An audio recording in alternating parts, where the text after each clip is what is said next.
So what role do apprenticeships play in getting more women into management?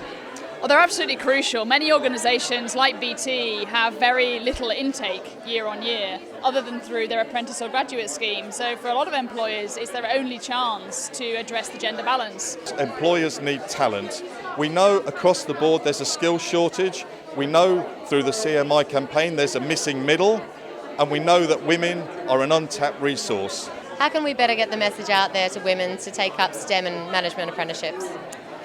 One of the key ways I think that we need to be able to do this really is promoting it in the way that we're doing right now, having role models out there, people that are experiencing it and going through it, that are kind of talking about their experiences. I think we need to find really smart ways of reaching young girls through social media and making it interesting to them, so speaking in their language. How can we encourage employers to take up apprenticeships and create a more diverse talent pipeline?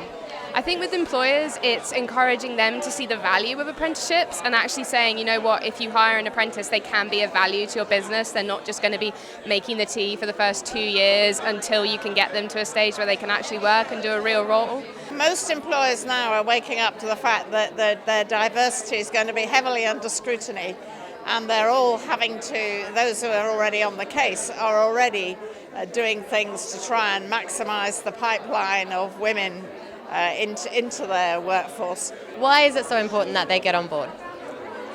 I think it's really important they get on board so they can see how we're bringing and helping the organisation change, because where we've just come out from school, they're teaching us but then we're also teaching them. We're bringing in new ideas, fresh minds to the business and help changing it and help shaping it, thinking about stuff they might not have thought about before. Over the last 2 years, we've brought in 2,500 apprentices and graduates. So if we get 35-40% of those being women, that's a massive shift in our gender numbers.